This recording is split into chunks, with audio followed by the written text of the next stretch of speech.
वंदे मातरम। नमस्कार, जय श्री राम। अजीत डोभाल जी ने वापस पाकिस्तान के अंदर अपने बोली का बम डाल दिया। आज जिस तरीके से उन्होंने एक सभा में ये कहा कि भारत का तिल भर भी नुकसान नहीं हुआ। आशय यही था। मैं शब्द शायद वो बोल रहा हूँ कुछ क्योंकि प्राध्यापक रहा हूँ, तो उन्होंने कहा कि भारत का कुछ भी नुकसान नहीं हुआ और पाकिस्तान का जो नुकसान हुआ 22-23 मिनट में, वो पूरी दुनिया को पाकिस्तानी रो रो के बता रहा है। ये शब्द ये बता रहे हैं कि भारत अब और भी कुछ बड़ा करने के मूड में आ चुका है। पाकिस्तान के जो मुनीर है वो ये नहीं जानते कि भारत के तुनीर में अभी कितने तीर और हैं। हमने 22 मिनट तो केवल ट्रेलर दिखाया है कि जब ट्रंप भी गिड़गिड़ाने लगे, शहबाज हुसैन दंडवत होकर के और भारत के बॉर्डर पर आकर के और पड़ गए कि हमको पाकिस्तान को बचा लो।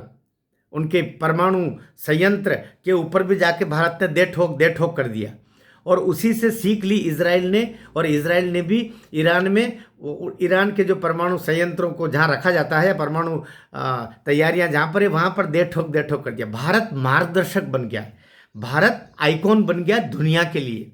ये बड़ी तकलीफ हो रही है कई लोगों के लिए। और अभी अजीत डोभाल ने जो संकेत किया है, वो संकेत ये बता रहे हैं कि भारत अब और बड़ा करने के मूड में है। आज ही एक बड़ा मिसाइल का परीक्षण हुआ है जो हवा से हवा में मार कर देती है। अभी ज़मीन से हवा में मार करने का था, अब हवा से हवा में मार करने का जो मिसाइल टेक्नोलॉजी हम इजाद कर चुके हैं और सफल परीक्षण कर चुके हैं। दुनिया हमसे हथियार खरीद रहे हैं। हमारे देश के जो विपक्षी है ना भाई, कहना चाहिए वो देश के को प्रेम करने वाले लोग होते तो उनके मन में लड्डू फूटना, आनंद आना चाहिए था, लेकिन बड़े दुखी है, बड़े परेशान है, क्योंकि जितने विपक्षी हैं सब हथियार विदेश से खरीदना, कमीशन खाना। हथियार भारत विदेश से खरीदे और हमारे विपक्षी पैसा खाएं, चाहे सोनिया जी का परिवार हो, राहुल जी का परिवार हो। मैं दो तो स्पष्ट है, उन पर तो कोर्ट में कैसे चले हैं और अभी भी बहुत सारे पेंडिंग हैं। चाइना से कैसे वो राजीव गांधी फाउंडेशन के नाम से लाखों करोड़ रुपया ले रहे हैं, लिए हैं, उसकी जांच बैठी हुई है। नेशनल हेराल्ड को कैसे हजम करने की कोशिश थी या है, वो कैसे से जमानत पे बाहर घूम रहे हैं। तो ये दूध के नहीं, ये तो किसी के धुले नहीं है जी। तो इसलिए, लेकिन अजीत डोभाल ने आज जो बोला है उसके बाद से मैं सोचता हूँ कि न तो शहबाज हुसैन अब चैन से सो पाएगा, न मुनीर, और न ही ट्रंप जो टैरिफ कर रहे हैं ना, वो उनका टैरिफ करते थे। भारत जो करेगा वो अब ट्रंप की सीमा से बाहर है।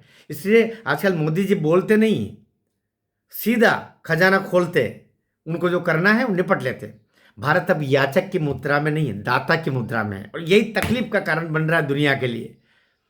एकमात्र रशिया है जो शायद अंदर से थोड़ा प्रसन्न होता है, क्योंकि वो भी अमेरिका से लोहा ले रहा है, वो भी कई यूरोपियन कंट्री से लोहा ले रहा है, और भारत एक आत्मनिर्भर देश है।